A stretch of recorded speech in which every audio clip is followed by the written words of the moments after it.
Good evening everyone and welcome to the ANZCAR Monday Night Truck Series brought to us by 131 WebRadio. We're at Martinsville tonight, a very hot Martinsville track in store for us tonight, and that means of course very low grip, and we've seen a few guys out there in practice already demonstrating that fact to a T. Joining me in the commentary box tonight, as always, as usual, is Danny G. What are you expecting to see tonight, Dan? Yeah, g'day everybody. I'm expecting to see a pretty fun race, to be honest. I think there's a lot of good guys in here. There's a lot of trucks here tonight. It's going to be packed, going to be a lot of beating and banging. Could be a long night, but it's going to be fun. Yeah, genuinely excited for this one. It's very rare on iRacing that you find that Martinsville draws a big field, but we've got a massive field here tonight, almost a full grid, I believe. So with that many drivers packed into that smaller space, traffic's going to be an issue for the leaders. It's going to be an issue for the guys at the back who are of course trying to work their way forward and wanting to do so as quickly as possible. We've seen already that it's quite low grip, and there's a few guys out there making contact with each other and contact with the wall, and obviously for the quality of the race, you're hoping that comes down a little bit, but I would definitely expect to see a fair bit of panel damage across the 150 laps that we've got in store tonight.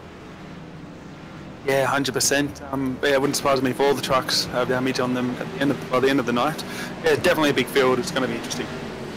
Yeah, okay, so just before we get off into qualifying, we are only a couple of minutes away now, we might just have a very quick look at the points as they sit at the moment. We're top 10 at the very least. So after the result that he had last week, Matt Danson moves into the lead of that particular series. So we've got 254 points for Matt Danson, followed by Jason Williams on 251, only 3 points behind. Then it's Michael Skurlock, only a couple of points back from Matt, last season's truck champion, remember. Only 2 points behind Jason Williams. And then moving further back, we've got Jackson Callow, a bit of a gap back to Callow. And then Chris Purnell, who was the leader earlier on in the season, points leader, won the first two races, and not actually taking the grid tonight as far as we can see, unless he's making a very late start on this one. So Chris Purnell there. Then we've got Gavin Sadler back 210 points, Dave Douglas 206, then back to Ricky Cornwall, Will Barrington and Aaron Wilton rounding out our top 10. So once again, I mean, this series has just been so close, and I think it looks like it's going to remain that way throughout the season. I mean, I think we're at this is round 7 or 8 or something like that, and just to see how close the points still are, tonight could see it change around once again dramatically. Yeah, definitely could, especially at this type of track where you just don't know. I mean, if you qualify in the middle, there could be wrecks early, qualify in the rear. We'll see if Matt Danton and Braden Bullis actually elect to start from the rear tonight. That would be interesting to see. They sort of pretty much do week in, week out, but I think tonight I'm not sure you really want to be doing that at this track. Well, I certainly wouldn't, but then again, I'm not Braden Bullis or Matt Danson, so we'll see what those guys decide to do. So the practice session has finished now with Bullis on top from Jake Maloney, and we'll just, as we move into qualifying, we'll just see who heads out early. We've got a few new faces in the field tonight as well. Be interesting to see how they get on. So just having a quick scroll through to see who we've got lining up. We've actually got Brian Richmond there, who's one of our newcomers. He's coming out to start his two flying laps, so let's see what Brian's able to produce. He's looked pretty quick in practice. Of course, he's joined the Ballistic Racing team, which is run by Will Barrington. We also see Tristan Koch running in those colours as well. So we'll see what Brian Richmond is able to do in this number 47. Yeah, he's taken a nice, pretty inside line there, getting off turn 2. You sort of want to get into that, I guess, down the bottom, but I've seen this actually work in the middle too, like especially in the truck, seems to work in the middle. I'd call this quite low though. Yeah, he definitely does seem to be taking what you call a traditional line nice and tight on those apexes, really opening the radius of the turn as much as he can. And has worked for him so far. He's actually gone fastest with that time of the two which have been set so far. So we'll see if he manages to improve on the second lap as Ryan Shelton actually just pips him to take over that top spot. But we'll stay with Richmond, see what he's able to bang out on this second lap if he's able to go any faster. Yeah, I don't think he will. He seemed to get loose there between 3 and 4. Yeah, he definitely hasn't improved. He's actually dropped off quite a lot in that particular run. So just sort of following on now through the field, see who else is lining up. And we've actually got, apologies. through. Just got Brian Richmond finishing off. We've got Otis Caldwell, who's on his first lap as well in the on the number 171. So he's just coming across the line to finish his first lap. Let's see what Otis is able to do. And he only goes 17th. So let's see if he's actually able to improve. He seems to be taking quite a late apex, which is and he's actually gone into the wall. So he's not going to improve. That was a pretty hard hit coming off turn 2. Yeah, very big hit indeed. So just having another look through just to see who we've got on circuit at the moment. We've actually got Matty Clute out there. He's just halfway through his first lap in the number 54 truck. So just we'll be able to see what he's able to produce as he comes onto the front straight here to finish off that first lap. Crosses the line and he is gone. That's actually a pretty good lap. That's put him up in 8th position. So we haven't seen anyone improve on the second lap yet, but let's see if Matthew's able to do it.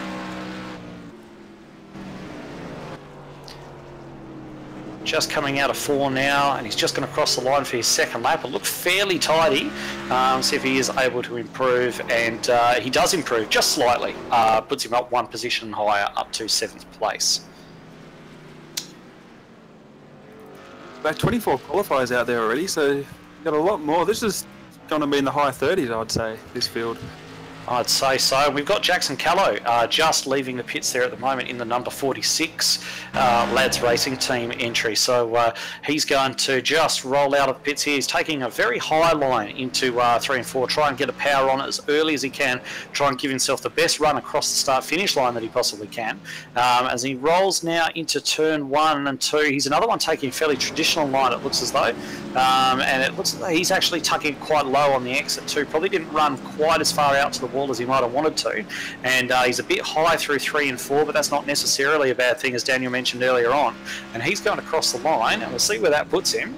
It's quite a good lap actually, puts him P5 as things go, and he's still got 1 lap to go. Yeah, that didn't look too bad at all. I think he can take what I consider about the middle line through turns 3 and 4. We'll just see if he does it again. Kicked a little bit lower, but yeah, I wouldn't say the middle is that first dotted line, but it's definitely a groove up off the bottom. Okay, and he doesn't improve on that second lap either. So we've had 28 drivers set times so far, and we're just having a look at some of the guys who haven't headed out yet, maybe electing to actually start from the pit lane as a safer option perhaps. Matt Danson is sitting at the end of the pit lane at the moment. We'll see if he actually attempts qualifying time. He is renowned for his coming from the back of the field, but as we mentioned tonight, with such a big field and such a hard track to pass on, with the prospect of a few cautions as well, it has to be said.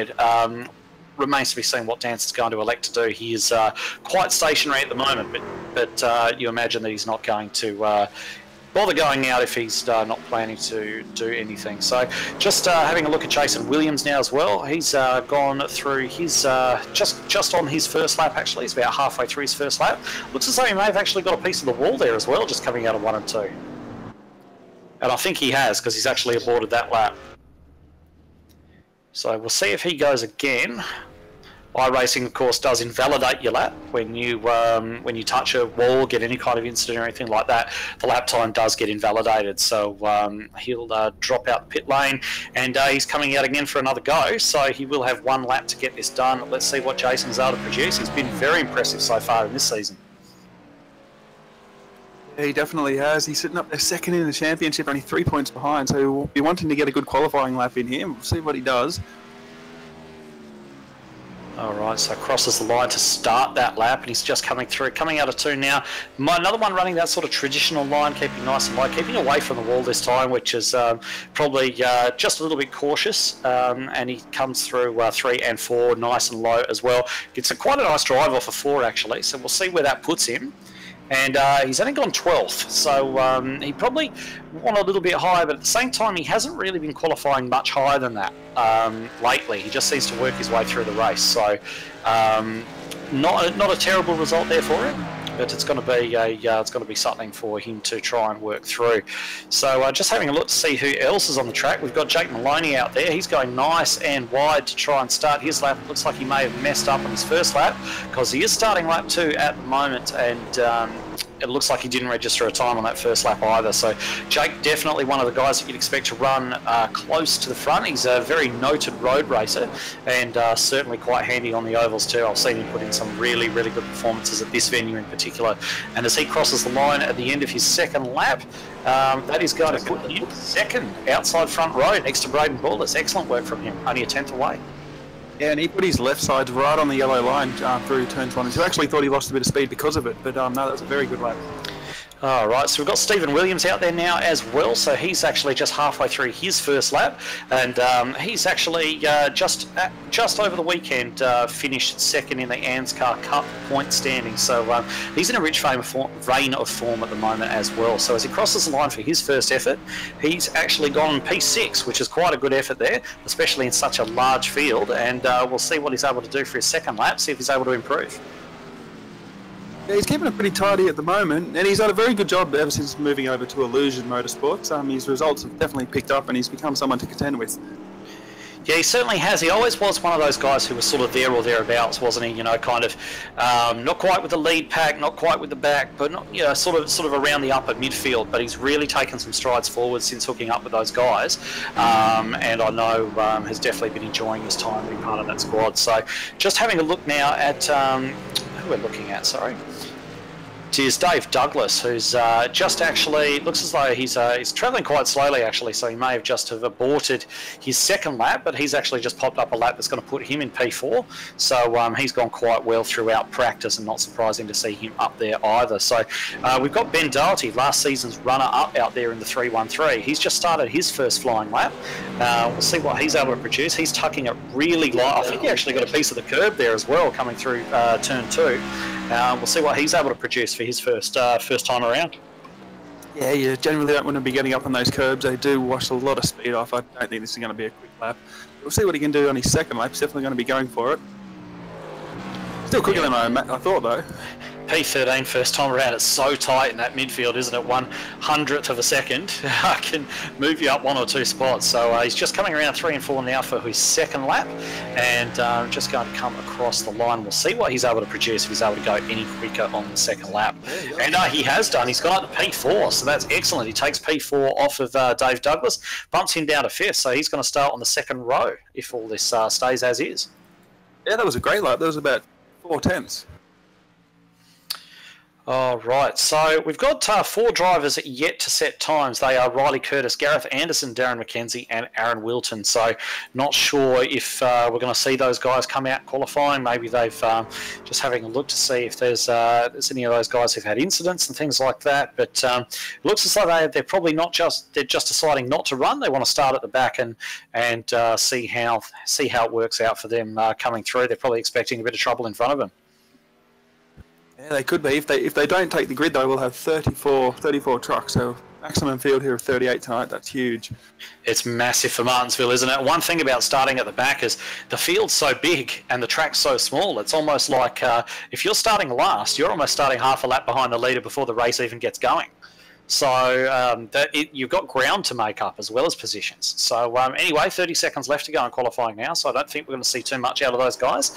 But we do have 34 trucks which have set times, so we'll see how many actually take the grid, and then we'll get on with it. Definitely looking forward to this one. But while we might just actually run through the grid before we kick off. So we've got Braden Bullis there on pole, 19.681 seconds. Then we're looking at Jake Maloney outside row 1. I'll have to be quick here because it's going to we're going to run out of time before we get this entire grid read out. So Matt Danson, Ben Doherty in 4th position, Dave Douglas, Michael Skurlock, Owen Kelly, Stephen Williams, John Sorensen, Ricky Cornwall, Ryan Shelton, Jackson Callow, Matthew Lawson, Damon Stockton, Matthew Clute, Bradley Cheney, Jason Williams, Reece Saunders, Brian Richmond, Nicholas Walsh rounds out your top 20. There's still plenty more to go. We've got Kai Sloggett, Aaron Dillon, Josh Carroll-Walden, Kevin Bomford, James Robbie, Jacob Dixon, Gavin Sadler, Carl Hoffmans, still going, Todd Maxfield, Michael Latter, Tristan Koch, Otis Cordwell, Aaron Kelly, Will Barrington. round out the qualifiers, the 34 trucks that actually set times. And then behind that, we've got Darren McKenzie, Aaron Wilton, Riley Curtis, and Gareth Anderson making up our field of 38 should they decide to take the grid. So huge field, almost out of breath after reading through all that lot. So I hope we managed to pick out what your favourite driver is. He'll be buried in there somewhere unless he's right up the front. So yeah, can't wait to get this one up and going. Yeah, and I've just been catching a little bit of the drivers' meeting that's happening in the chat room for the drivers, and they're just saying basically, you know, take it easy. It's a long race. Yeah, they'll come out of it pretty good. Yeah, I mean, any time that you do an official race on iRacing, there's always someone saying that, isn't there? And, you know, remember turn one, you know, all the rest of it. But once the green light goes, that red mist descends and everybody seems to decide that they need to win it right then and there. So I wouldn't be surprised to see if, especially on such a low grip track, that even if there's nobody trying to make overly optimistic moves up towards the front, it's still got to be one of those things where people get into the back of other, you know, somebody might just miss time to braking. You've got a concertina effect coming into the turns, and somebody's going to get into the back of someone else and turn them around, and that'll be the first caution of the night. So it doesn't necessarily need to be a bonehead move that causes it. It can literally be anything. The slightest little touch amongst these 38 trucks, and you could have the first caution of the night. But hopefully we get some nice green flag racing as well. Yeah, we should do. We generally do sort of in the the middle of the race. But yeah, but these starts are really hectic. You know, people are trying to give each other room, and trucks running up on the top of each other, and usually trouble spots in turn 1, turn 3, the first couple of laps. And tonight with 34 odd trucks, it's gonna happen, I think. Yeah, and let's not forget as well, you've got a few guys in there who aren't running on the Australian servers. We've got Owen Kelly, Reece Saunders, who's from UK and Ireland, Ryan Shelton, and of course Braden Bullis there as well. And they're all, of course, running on other servers, so they're going to have quite high pings as well. So that could actually contribute to a bit of netcode contact as well, which is just what you don't need around here. Yeah, no, definitely. It's just running so close to each other, especially through the corners, especially on the outside. You sort of want to be pinching that inside truck into the inside there, just so you can get a better run off the corner. And if your ping's a little bit too high and you get a little bit of net code. I'm not actually sure what netcode is or does, but it just messes the trucks up like they've hit each other. Yeah, essentially what it is lag. For anybody out there who doesn't really know what it is, it's basically lag, and it just predicts that a truck is in a different spot to perhaps where it's being displayed to everyone on the screen, and detects a contact where it might not be. So I wouldn't want to be outside the top 3 rows here, but Braden Bullis, he doesn't want a piece of this. He is gone, and Jake Maloney looks as though he's going to try and slot into that second place, which he does. He cuts off Matt Danson there, who slots into 3rd, and then behind them we've got Doherty, Douglas, and the rest of them all following them through turn 1 for the first time. And there's a couple of stragglers even right there down at the back as well, already half a lap behind, as we mentioned. And well, we've completed 1 lap under green. Many more like this and we'll be fine. Oh, I'm completely surprised. They give each other tons of room there in turn 1 and 3. That was good to see. Yeah, sensible driving. So we'll see how long it lasts anyway. But Braden Bull is still out there on the front. He's coming under a bit of pressure from Jake Maloney now. Jake right all over the back of that number 01 truck, and Matt Danson, as we mentioned, following there in 3rd. And it's such a big field, it's going to be almost impossible to pick out the individual positions of everyone else. But suffice to say that your top 5, Bullis, Maloney, Danson, Doherty, Douglas, then back from there, Skurlock, Kelly, Sorensen, Shelton, and Stephen Williams rounding out your top 10 at the moment. So they all look like they're running fairly well single file, but it's not going to be too long before these guys start to get a little bit impatient, start to try and force some moves, and that's where we'll probably see a bit of battle damage come into play. Yeah, for sure. And it looks to me at the moment Jake Maloney is getting into the corners a little bit quicker. Oh, we got one in the wall. We've got one in the inside wall. We've got one in the inside wall, just on the back straight. Looks to have recovered. Looks like it might be one of the Illusion trucks, actually. It's actually John Sorensen. John Sorensen looked as though he spun coming out of turn 2. I'm not sure if he got a bit of help with that. He spun out of turn 2 and hard into the inside wall, which brings out our first caution. All on his own. All on his own. So he'll be a bit dirty with himself. I know he's fairly good racer, John. Very, very tough racer when you get in around him, and he's going to be very disappointed to make that error. It looks like he's got some engine damage. That car spewing a lot of smoke there as well. He's going to be very disappointed with that. Only, what are we, lap 5? Yeah, but you didn't picture his night to end that way, like on his own, a wreck on his own. I thought contact would have done something, but no, you've just lost it coming out of turn 2 there. Yeah, lucky nobody else collected him as well. That's the other positive to draw from that. So looks as though Sorensen, into the inside wall by himself, but didn't take anyone with him. So we've got the rest of everyone else sort of remaining quite healthy at the moment, which is good for the overall race. And these guys will get bunched up again. Not that they need much bunching up because we were only on that 5, but they will get bunched up again, get themselves set, get ready to go. It doesn't look like anybody bar Sorensen is bothering to come into the pits for any repairs, any fresh tyres, any fuel, anything like that. So it looks like everyone's fairly happy with the way their trucks are sitting right now. Yeah, the tyre wear probably won't come much into play unless you do these 20, 25 laps, and even then, like I think we've seen drivers before in other series like completely take that over. I think in the K&N, I think someone went the whole 100 laps this distance, but we'll be interested to see what Jake Maloney's like tonight, because he's won the last Thursday Night Thunder round here earlier on in the year, so he's definitely fast, he knows how to get around here. Yeah, Bullis does consider this to be his best track, which should be very worrying for everyone else. But just touching on that tyre life, a couple of Thunder seasons ago, back when we did run the trucks in the Thunder series, I believe we had around about 115, 110 laps here, and I actually did the race non-stop. So it can definitely be done. The tyres were definitely second-hand by the end, and a few cautions to make the fuel last. But you can definitely make a set of tyres last a long, long time around here. Yeah, you can. And another good thing about this track is the caution laps do not go very long because they're lined up going down the backstretch ready for a restart. Yeah, it doesn't take too long at all, does it? So the pace car peels away. It's going to be Bullis versus Maloney there again. Looks like Maloney just trying to get a bit of a squeeze down on Bullis, make it difficult for him. Bullis goes, Danson goes, and I think that Maloney, despite his best efforts, is actually going to be taken over by Danson here. Although Maloney runs it very, very, very deep into 1 and 2. It looks like he's got a bit of momentum around the outside, but we're under caution again. We're under caution once more, so I'm not sure quite what happened there. Yeah, I'll just go back and have a look, but I think that's why Bullis sort of slowed up. Yeah, it would make sense. I'm just having a look back in the field to see who's caused that one, but I'm just struggling a bit with so many trucks on track to actually make sense of it. Yeah, so am I. I can't actually see anything right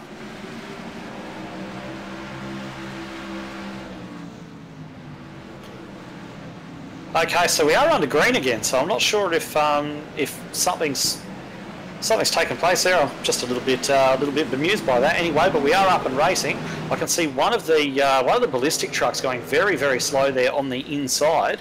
I think that's actually Barrington, Will Barrington there, going very, very slowly, running around the inside of the track. I can't see. There's a little bit of damage on it, but it doesn't look overly bad. But he's just letting the entire field past. A good battle up the front. Jake Maloney is now on the inside of Bullis, trying to take this lead away. And now we are caution again. Yes, now we are definitely under caution again. It looks like one of the lads racing team trucks has just gone into the wall there, just wanting to see which one it is. I think it's actually Jackson Callow has gone into the wall there. So it's despite having pace, he's had a pretty rough season, Callow, in terms of results. He had a couple of solid second places at the start of the season, but it's gone. He seems to be getting involved in a few incidents since then. So another disappointing night for him, unfortunately. Yeah, it is. He was a gun earlier on the year, like you said. He's still there. He's always got the pace pretty much week in, week out. He's got to put it together. Yeah, just got to put that race meeting together, and he'll be right there at the front. But just while we're watching all that, it looks as though Jake Maloney has actually successfully taken that lead away from Braden Bullis, and keeping in mind that Braden Bullis is actually a pro-level driver on iRacing, on the NASCAR side of things. It's quite a good effort there from Maloney, and with Jake Maloney, we mentioned earlier on that he's a very noted road racer, and I think that particular skill set actually comes into play here because the track is flat, and the turns that you run here are pretty much like two big left-hand hairpins, and I tend to find that road races in particular go quite well here, so not that surprising to actually see him running right there at the front. You're pretty spot on the money. It's like that in real life too. The road races definitely do quite well at Martinsville. All right, so we're just seeing a few of the lapped runners, a few guys who may have stopped in the pits, just getting a bit of a run round to join the back of the field. Looks like Ricky Cornwall's been in the lane, as has Reece Saunders, as has James Robbie. Callow, of course, still in the pits, but they're just running up now to join the back end of this big field. They're going to have fresh tyres, they're going to have full tanks of fuel, so their trucks are going to be a little bit friendlier to them than the guys in front. So if that's enough for them to make any real headway through the field, it remains to be seen. But they've definitely got a bit of an advantage back there on that fresh rubber. Yeah, we'll see how they go. I don't think it'll bother the leaders too much, but definitely mid-pack it'll definitely make a difference. Sort of got the trucks there sliding, and they've got about 10 green flag laps now, so they're definitely going to be getting a little bit loose on the exits of these corners in this hot weather.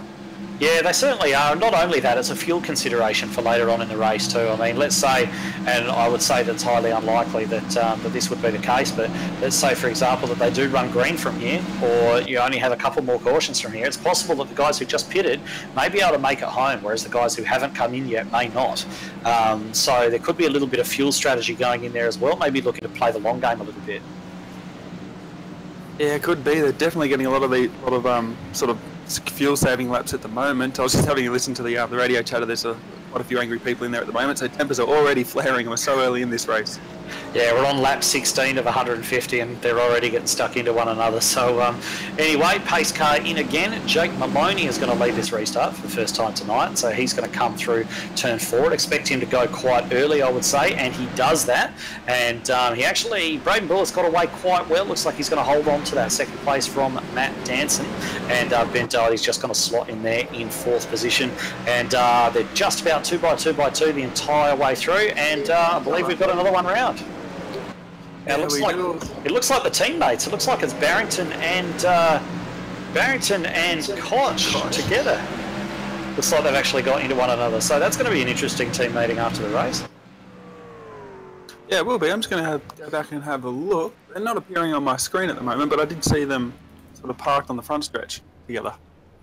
Yeah. I'm not sure if anybody else was involved in that, but it's a bit of a it's got to be a real tough one for for those two to discuss after the race. But I believe they're pretty good mates, and they'll probably get over it. You're going to crash into your mates at some point or other. But what that does mean for us is we are under caution once again.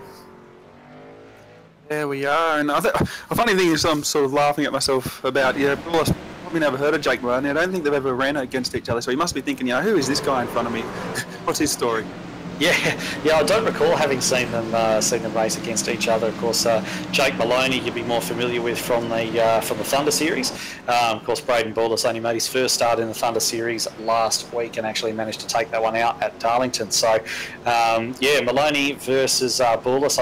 I was quite glad to see Maloney and Bullis come into the race tonight, because I know that these two are going to be very similar pace around here. They showed it all the way through practice, and I think it's going to be a very hard battle between the two of them for the remainder, but hopefully they get to run some of it under green. We did expect that there to be a few cautions to lead this one off. I think there's probably a few guys that there almost needs to be a little bit of a culling at the start of some of these races to get rid of some of the guys who aren't prepared to be patient, and then the patient ones are left at the end.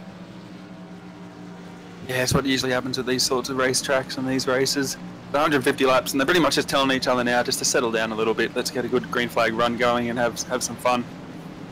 Yeah, absolutely. I mean, nobody comes out to these things to want to run under pace car all night, and certainly nobody who is sitting there watching the broadcast is going to want to see just a whole bunch of traffic driving around. So I'm sure they'll get themselves sorted out, and they'll get some nice green flag running in towards the end of the race, even from halfway on or something like that. So we'll get ready to go again. As you mentioned, these caution periods are quite fast, so I'd imagine that they will go one to go again very quickly. And pace car light's still on, so there might be just 2 laps to go before we get underway again. Yeah, I think there's just a couple of cars a lap down now, so there'll be an extra lap for the caution period, but it doesn't take very long. What are they doing at the moment? 40-second lap. Yeah, definitely. So we're just seeing a few of the lappers go around and get their lap back. I mean, at the moment we can see that there's a few guys who are off the lead lap. We've still got 29 trucks on the lead lap. The last one on the lead lap is Michael Latter there in the 29th position. So I believe he's actually just got his lap back during that caution. So they're going to go 2 by 2 again, and just coming to 1 to go this time. Got to roll around one more time, and then we will be under green again, hopefully for a little bit longer than last time. Yeah, and the only people that pretty much need to put 1 cautions at the moment, like Darren McKenzie and Rick Cornwall, just to get their laps back, because when you are back in the pack, and it depends where the pace car sort of comes out with iRacing, you can get trapped a lap down without doing anything wrong if you're just sort of warming up for a wreck. Yeah, definitely. We've seen it happen here so many times, haven't we? So anyway, pace car in. Jake Maloney's going to lead them away. Is he going to start off quite early as he did last time round? He's going to get on the throttle. He goes. He's definitely gone quite early, and Bullis has gone with him. And it looks as though that top 4 is going to remain through turn 1 and 2 at least. And as it was before, and we've got another wreck happening there at the back. That happened quite a long way up, actually. That happened quite a long way up in the field, and I reckon that's probably going to be fairly disastrous for a few of those guys in behind them. I can't actually see, just having a look now to see who that was. It looks as though looks as though Jason Williams is involved in that.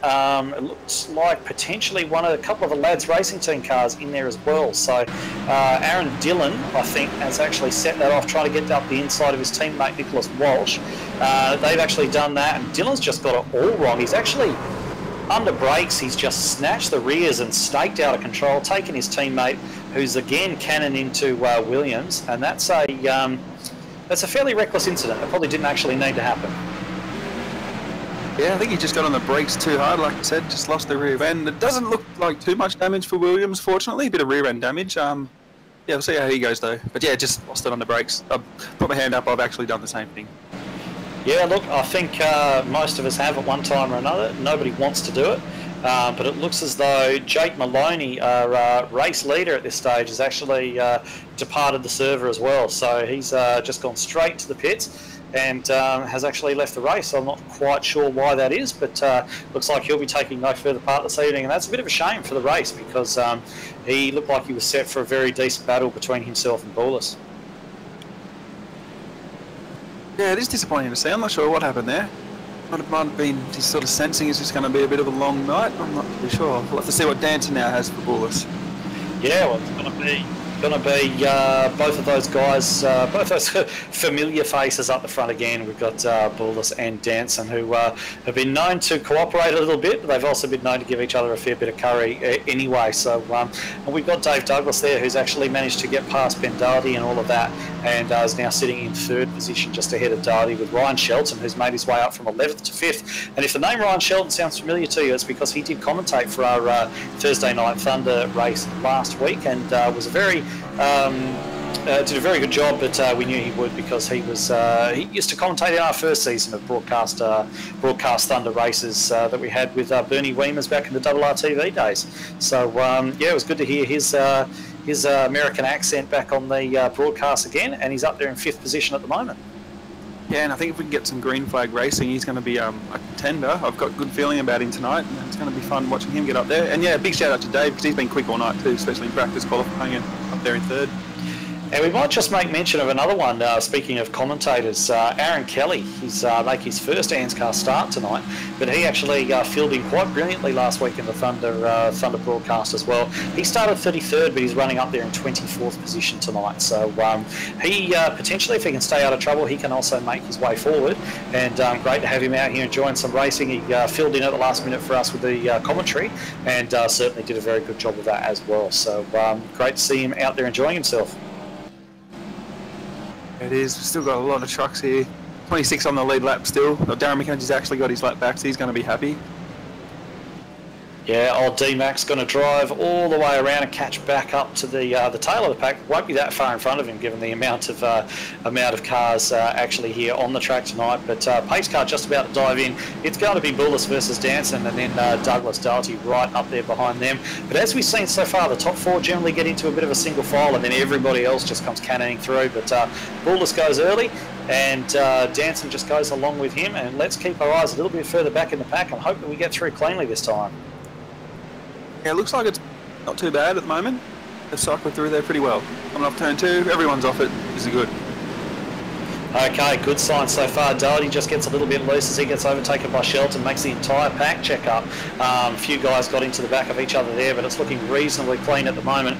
These guys just got to give each other a little bit of space, a little bit of respect, and we'll be able to get this race underway properly. It's been a few starts now, but yeah, just having a look back through the field, still looks as though we've got Bullis up front from Danson, and looks as though we may have another wreck, but we're staying green at the moment. So good to see. Unfortunate for whoever that was, but the race goes on.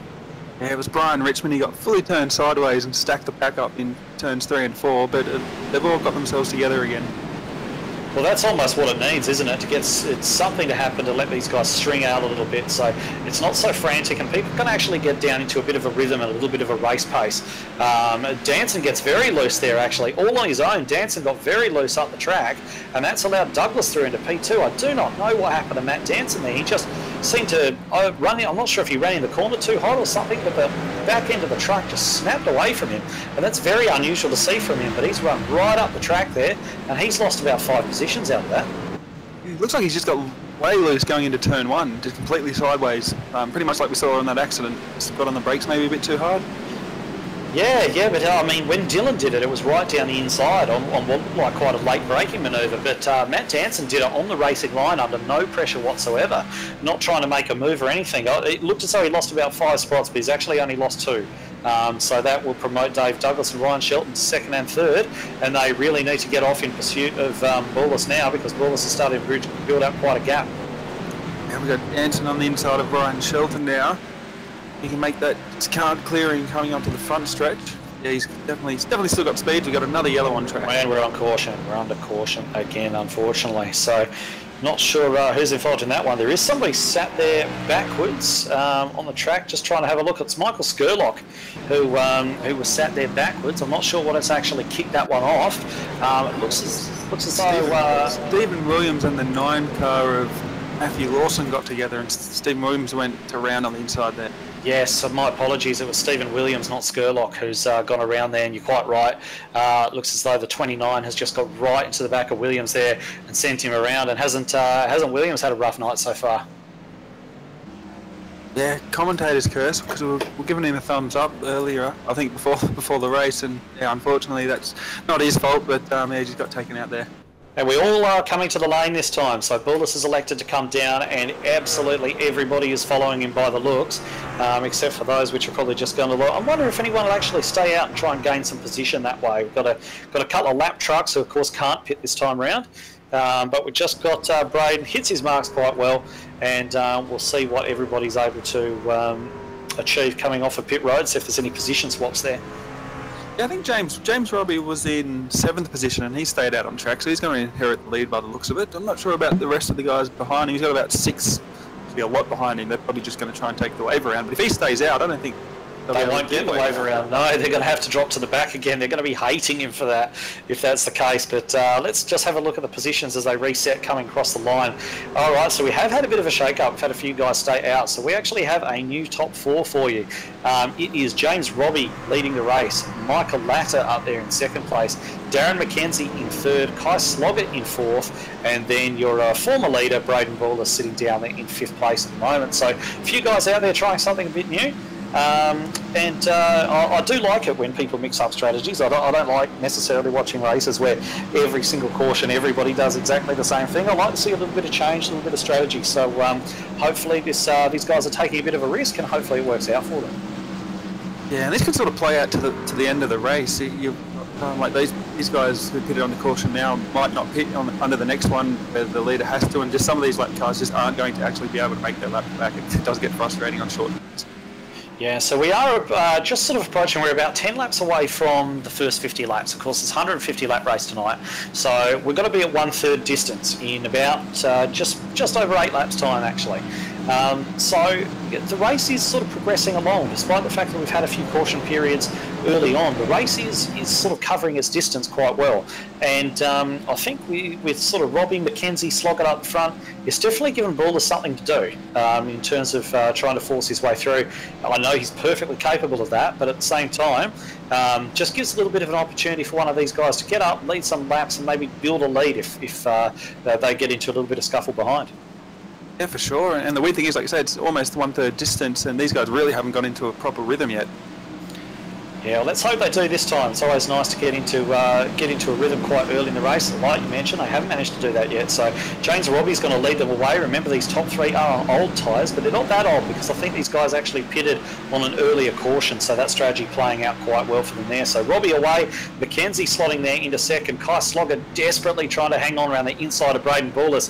Gives him a bit of a nudge, but we've got a big one. We've actually got a big one further back, which is going to bring out the caution again. Looks like Damon Stockton possibly involved in that one. No, Damon's still going. So just have a bit of a scroll back through to see perhaps if you can shed any light on that one for us, Daniel. Got a bit lost in the pack. Yeah, I'm just having a look. It looks like the 313 car of Ben Doherty. He's gone around.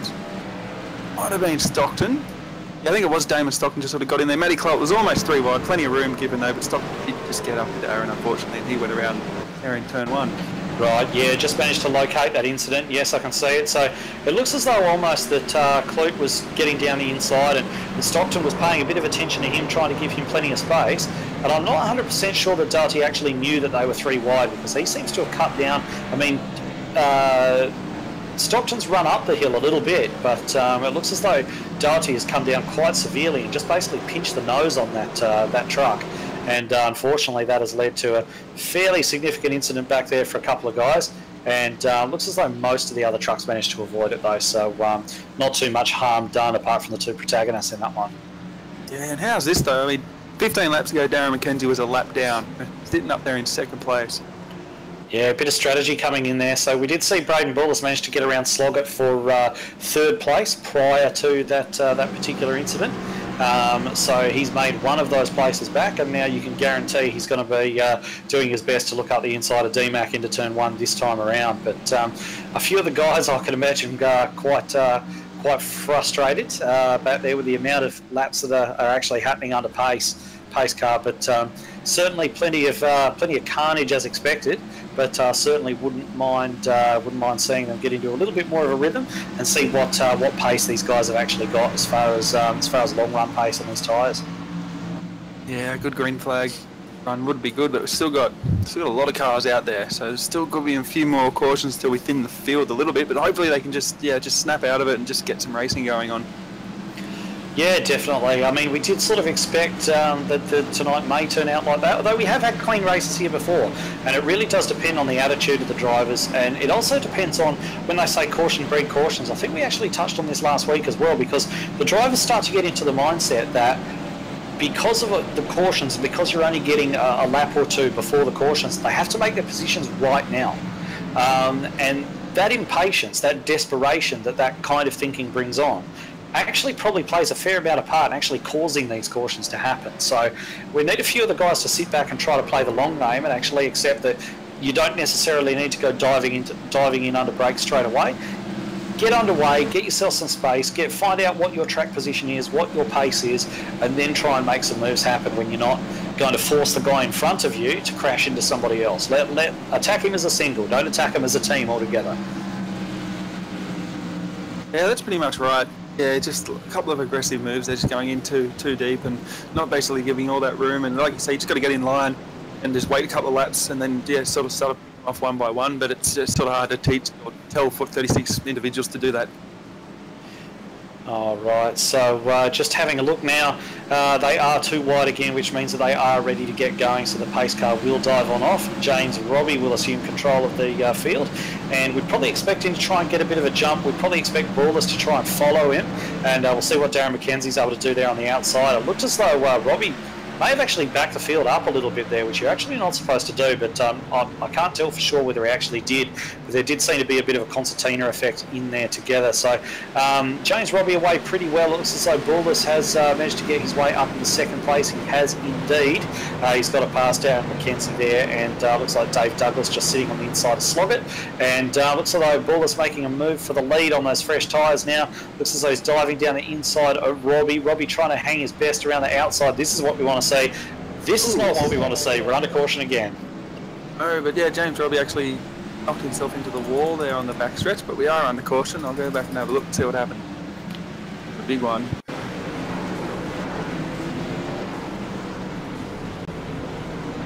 Looks like the 36 truck. Can't find out who that is. Jacob Dixon it is, one of our new drivers. Yeah.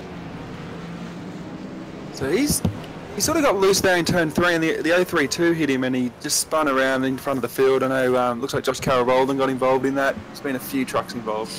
Yeah, a bit of a shame because, like you say, Dixon did get loose, and it looks as though the truck behind, perhaps, looks as though it might be, is it Sorensen or is it? Oh, it's Kevin Bomford actually. Kevin Bomford, who was right up behind Dixon. Dixon's got sideways and of course checked up as a result of that. I can't really tell if Bomford's given him a whack or not, but whatever the end result of that was, he's gone around and run a caution again. Yeah, it just looked like he got loose and then got tapped in the back there. Not much you can really sort of do about it. It's just unfortunate for the people behind because it's just that the track just blocks up. It's not very track is it is quite narrow. I wouldn't say it's wide, and the inside walls you just can't go anywhere. And the other side of that is as well, and we were talking about this before the race, weren't we? That with these concrete walls around the track, it's not like some of the tracks like Darlington, where if you spin off onto the infield, or Charlotte, where you can spin off onto the infield. And it won't bring out a caution because you're actually off the racing surface. But here, the racing surface itself, apart from in the turns where there's a very small amount of grass on the inside, is actually surrounded by concrete, meaning that any accident that happens is going to be on the racing surface because you can't get away from it, which means it kind of exacerbates the problem a little bit as well because every single incident is going to bring out the caution. And just doing that, James Robbie's actually taking his truck behind the wall. I think he did cop some significant damage. He did hit the wall quite hard on the outside, just on the backstretch there. So he's obviously come in, had a look at the damage, and elected to park it for the night. Yeah, that's unfortunate for him. He was running right up there in the lead of the race just a little bit earlier on before Bullis got up his inside. So now we do have Bullis in the lead with Darren McKenzie sitting there in second place. What a great comeback from him. He started 35th. And then we've got Dave Douglas there, still sitting there holding down that third position. Kai Sloggett, Skurlock, Danson hasn't really been able to do anything from there. He hasn't had enough green flag laps to make any moves. Sitting there ahead of Matthew Clote, Ryan Shelton and Damon Stockton. Yeah, and it's good to see Kai Sloggett up there too. I'm pretty sure he's a road racer as well, and he's doing good at Martinsville. Yeah, Sloggett's, we haven't seen too much of him actually in ANZCAR competition recently. I'm not sure if he's been off doing other things or life's just got in the way or whatever, but haven't seen too much of him. But he's here tonight. He's running up there in fourth place, so clearly hasn't lost any of his speed in the time that he had away. No, definitely not. He's sitting up there in fourth. I think we might be going green flag racing this lap. It does look as though indeed we are.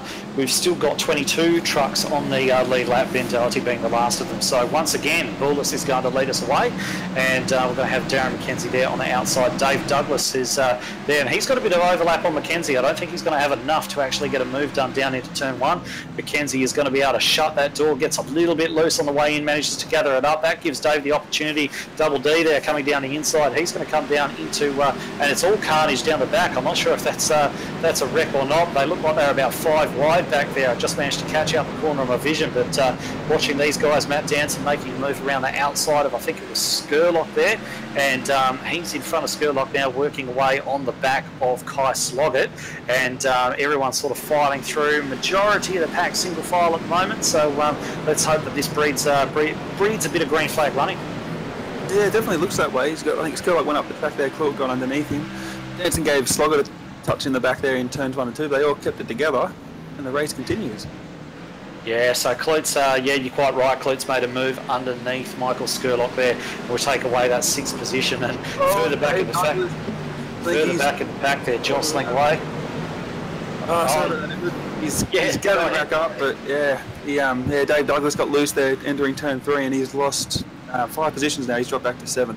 Yeah, it's a shame for him. It looks as though he was almost caught out a little bit by Mackenzie's braking. He's kind of gone into the turn behind him, almost clipped the back of Mackenzie and locked his tyres and gone into the fence instead of tagging Mackenzie. So I'm sure Darren will be quite grateful for that, but it's given Dave Douglas a bit of a recovery drive.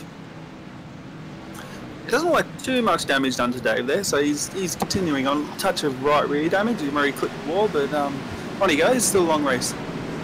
All right, so Braden Bullis is gapping the field now, as we thought may be the case. Darren McKenzie, he's still on those older tyres, don't forget as well. So, and we are on a caution again. Just we'll stop myself there because the caution has once come out once more. It looks like Damon Stockton. I don't know if that's netco. I think it might be a bit of netco from Ryan Shelton. He's just going straight. Ryan Shelton is very close to the rear end. He just goes around. I don't think there was contact, but Ryan Shelton is on the American servers, so like we were saying before, they were very close there on the backstretch. Yeah, they certainly were, weren't they? And I think I think most of the guys just trying to figure out what's taken place there. But either way, it's wound up with Stockton in the fence, and Ryan Shelton, who's been quite vocal so far on the chat during the race about the amount of cautions that's taken place, then found himself involved in that one. So unfortunate for both of those guys, but we find ourselves back under caution again. And while all that's been going on, Matt Danson has managed to get around. In fact, Matt Danson's up to second place because Braden Bullis is down to third. Yeah, Bullis on pit road now. Bullis went to the pits. That explains it. He's going to lose a ton of position. Well, he's going to go almost all the way to the back. Yeah, that doesn't look to be... I know Dave Douglas is also pitted with him. He's probably going to try and fix that damage, but I don't think too many others actually hit pit lane. It's just a conveyor belt of cars going around them. Yeah, all right. So we've got, we'll see where Bullis has actually come out. Maybe he was hoping a few trucks had come with him down pit road, but he's dropped all the way back to 16th position. But when you see what he's been able to do so far, if anybody can make these positions back, it's him. But he's going to need green flag laps to do it. He can't overtake people under caution. If we're running all this time under caution, it's not going to allow him to actually get those moves done. So it's a bit of a risky move for him. But of course, when you're up there in the lead, you've got to make that call. You've got to decide to head to the pits, and if nobody follows you. You kind of it's the one risk of running right up there at the front. Yeah, they took out a lot of pretty decent cars like Bullis, Douglas, Ben Doherty actually pitted. Now we've got some new faces up there like Matty Claude, who started 15th, Todd Maxfield in 5th, he started 29th, Aaron Dillon started 22nd, he's in 6th position. And a lot of the back enders of the 20s like qualified 23rd, 24th up to 28th, they're all up in the top 15 now. Yeah, let's not forget, it was Aaron Dillon that we saw late braking down the inside of his teammate, Nick Walsh, and actually sent Jason Williams into a spin. So he's done very well to recover all the way back up there to 6th position. Hopefully he manages to have a clean race from here, and if he can, there's definitely a very good opportunity for him to bring home a really solid finish. Yeah, his truck doesn't look too damaged either, so I don't know if he obviously got a little bit of right front end damage. It does look a little bit wrinkled, but other than that, it looks great. So yeah, he's got a bad truck underneath him.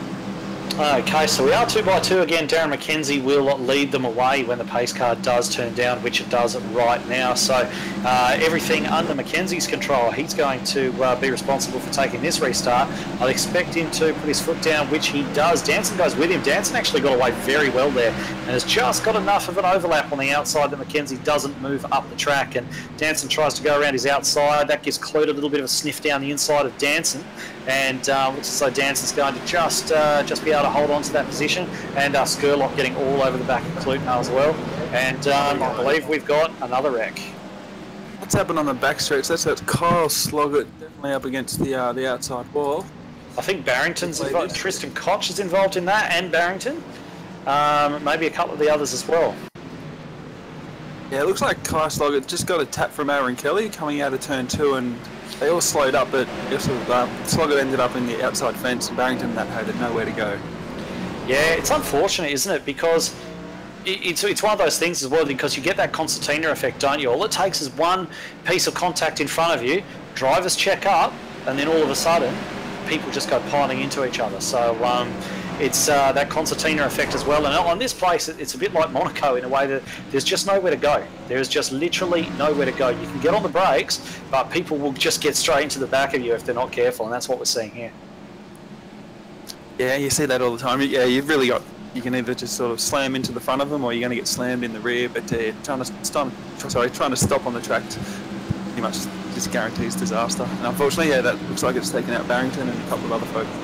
Yeah, and that's the other thing as well, isn't it? That you, with every car that manages to swerve and duck out the way, it just gives you a little bit less time if you're further back in the pack, because your reaction time sucks up a good bit of that time. And of course, if one driver gets out the way, then you've only got a certain amount of time to react. The car behind you has less, and eventually somebody hits them. And you see it with standing starts all the time if a driver stalls on the grid, and that can definitely get very, very nasty. And it's the same sort of scenario here. There's obviously multitude of different reasons, but very difficult to actually get the race going when there's so many of these little incidents happening across the track. And I'm just having a look at the points at the moment. I mean, you got Matt Danton in 2nd, Michael Skurlock in 4th position, and they are 1st and 3rd in the championship. But everybody else, Jason Williams, Callow, Bernal didn't start. I don't know if Gavin Taylor's here, Dave Douglas, Now they're sort of mired back down in the field. This is really going to split the points up if it finished now. Yeah, Gavin Sadler definitely is here. He started 27th on the grid. He's up there running 13th on the lead lap at the moment. So he's definitely there. And we can see that we've got, I think Jason Williams is actually in a lucky dog position at the moment. So if we get another caution, which, yeah, let's be honest, on current form we're going to, we'll see Jason Williams get his lap back. And the next car behind him is Ricky Cornwall, who's actually 2 laps behind him, 3 laps down. So there's not too much danger of him not getting that lucky dog. So he'll come back around and might be able to make some spots up as well. I mean, let's not forget where Darren McKenzie was only a few laps ago, and now he's leading the race. And he's hanging in pretty tough there. I think Danson might just have him a bit on the long run, but we're not getting long runs at the moment, so if McKenzie can just hold his position, I think these guys are still going to have to come in and do some laps. We're just about approaching halfway, about to go green flag again. Alright, so pace car ducks off. Darren McKenzie's getting plenty of it. He goes very early. He actually goes on the way into turn 3. He's dumped the throttle, and Matt Danson, I don't think, was quite ready for that, but he's gone with him regardless. And we're going to see Matthew Clute cross the line in 3rd position. And we've just got one of the, we've got Skurlock on the outside there. It looks as though Maxfield having a look down the inside of him, and then Ryan Shelton just hovering around in the background as well, trying to get a move done and move his way up the order. He's been fairly pacey since the drop of the green flag, actually. Hasn't really had too much opportunity to show it, but they're fairly clean so far. Let's just everyone keep your fingers and toes crossed to get some green flag running in there tonight, and hopefully no more wrecks. Yeah, they're starting to punch back up in the mid-pack there, but what that actually did achieve by going early, it did split the pack, but we are under caution again. We are under caution again, yeah. So just having a quick look through just to see who was involved in that. Looks as though it might have been no, I thought maybe Aaron Dillon was involved, but he wasn't. So I'm not really sure who's actually brought that one out. It's happened on the front stretch, so I can see smoke and a car parked on the front stretch, but they're sort of flashing in and out, so I can't get a good picture. 75 car. Alright, so 75, so that would have been our lucky dog man, Jason Williams. So he's not going to get the lucky dog. He's actually down there on pit road. So a disastrous night for 2nd place in the championship. But I guess a lot of the guys were saying that perhaps he was running around on beginner's luck. He was doing so well, and it looks like it's come to a crashing halt tonight. And his pit lane, he's actually blown up. So that's unfortunate for him. That's going to have big impact on the point standings. Yeah, well, that's going to be gutting for him, but pretty good for Michael Skurlock at the moment. Jackson Callow, boy, he's in the race. Oh, he's out of it. Jackson Callow's out of it. Yeah, he had that big accident earlier on, so he's out of it as well. So it's a Matt Danson benefit at the moment for sure, with him being so far ahead of most of the other championship contenders. Yeah, and Dave Douglas in 13th. He's had a good truck all night, so if he can work his way back to the front, it's going to be a solid point tonight for him too. Yeah, there's a few guys here who can actually get away with some really solid results, but what needs to happen is everyone needs to just try and stay out of trouble and give each other a little bit of space, which very easy to say from up here in the commentary box, but it's obviously proving a lot harder to do out there on track tonight. So anyway, rolling around under the pace car once again, your top 5, McKenzie, Danson, Clute, Shelton and Maxfield. And we've got 19 trucks on the lead lap now. Jason Williams is your first truck a lap down, and he's just gone down his 4th lap actually while he sits there on pit road. And a few of the other guys, it looks as though Jason Williams getting a lap back, so he will probably become your first truck a lap down, and we'll get it next time and next time and next time, and might even work his way back onto the lead lap as things stand. So trucks just rolling around at the moment, pace lights still on the pace car. So we'll just see they should go 1 lap to go this time round, I imagine. Yeah, that looked like Stephen Williams actually that got his lap back, but he was 4 laps down, so he's got 3 laps to go. Okay, I thought I said Stephen Williams, did I not? I think you said Jason Williams. Okay, may well have done. So, all right. Speaking of Jason Williams, he's actually just taken that truck behind the wall, so it had blown up and expired, as you did mention, Dan. So, coming to the restart this time. Let's keep everything crossed, guys. Let's see if we can get some good racing in. And we'll see like what McKenzie does here if he goes early. Just watching him now into turn 3. He's not going early this time. No, he's done a bit more of a traditional start this time, hasn't he? Yeah, he has. And here comes Matt Danton though on the inside. Oh, he breaks a little early, gives Mackenzie a lot of room. Another yellow flag. There's two incidents here. There's one at the front and one at the back.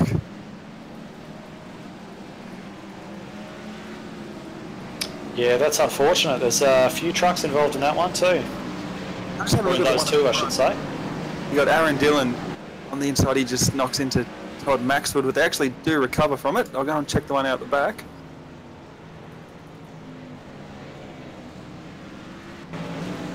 Well, that's the second teammate tonight that Aaron Dillon's got into, so that's going to be another interesting driver meeting as well. Although, in fairness to him, it looks as though Maxfield may have actually turned down on him, but they did recover, as you mentioned.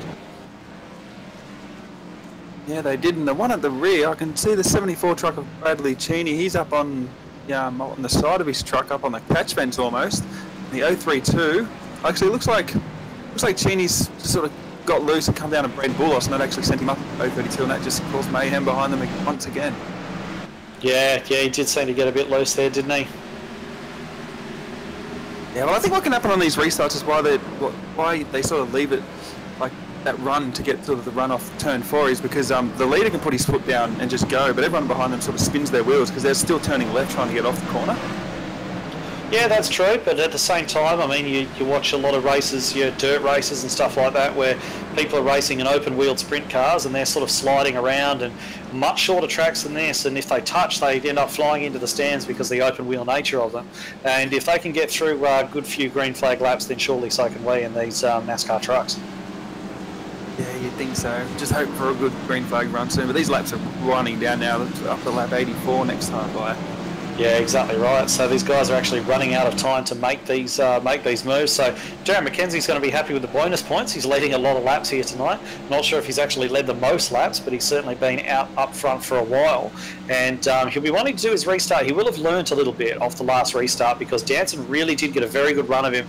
Quite sensibly, actually decided to pull out of it. I'm sure he didn't want to be the one to cause the next caution. So he pulled out of that particular move, and they both looked to fight another day. But I think that Mackenzie would definitely try something different this time around because that really put him under a fair amount of pressure on the last restart. So it looks as though Ryan Shelton now has actually moved his way back up into 4th position as well, just by keeping that nose clean, staying out of trouble.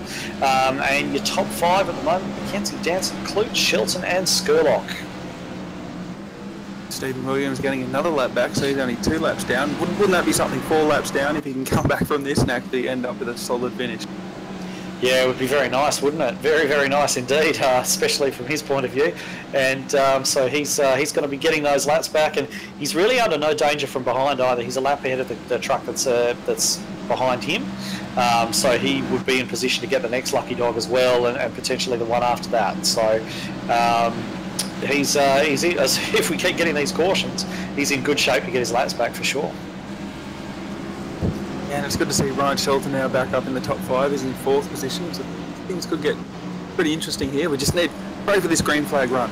Yeah, Clute up there too, so it's got a pretty interesting bunch of guys in the top 5. Yeah, good paint scheme on that number 5 as well, with that bright red number 5. Really makes it very easy to recognise from up here in the comm box. Very easy to identify. So thanks, Ryan, for putting that big red number on the side of that truck. So anyway, Mackenzie going to lead them away again. Let's see if he gets away a little bit better this time. I think Danson probably believes he's got him sus by now. Danson gets away quite well as well, but not quite as well as last time.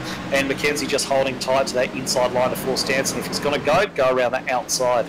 And we've got him going 3 wide. We've got him going 3 wide back there in the pack. I think the number 24 is potentially involved in that. We've got the 29 there, and 29's gone around. 29 has gone around. You can see that one happening a mile off.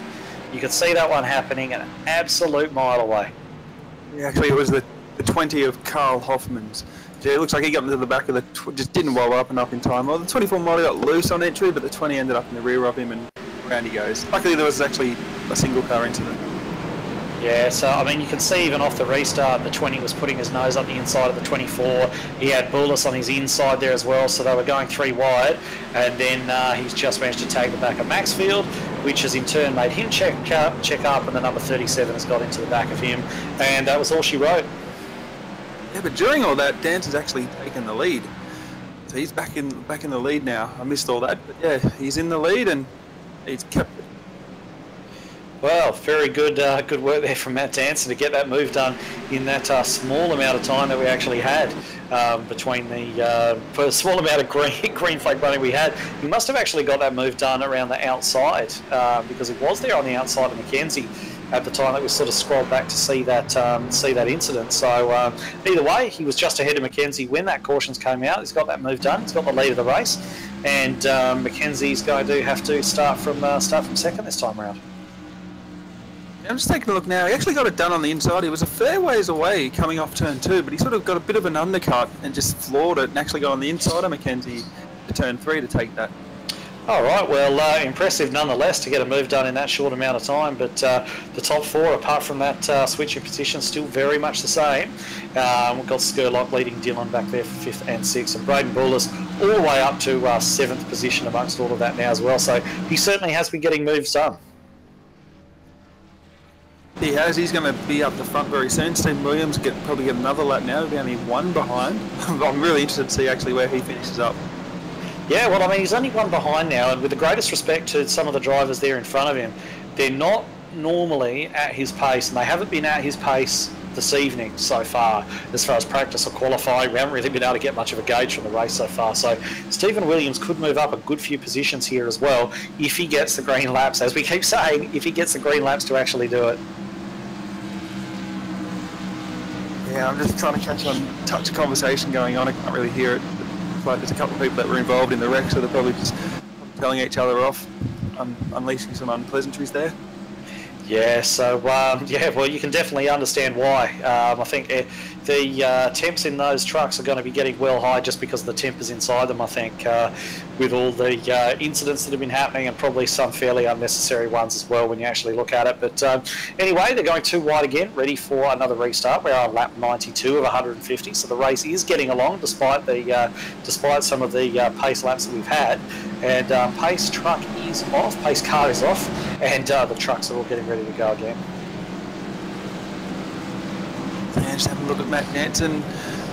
He's left it pretty late. He's going to leave it to the start-finish line, but here he goes. That's jumbled everyone up behind them, so I'm not sure what's going to happen in the mid-pack of the field here. Going sort of 3 wide into turn 1, and third I think we both tell what's going to happen. I think we both know what's going to happen.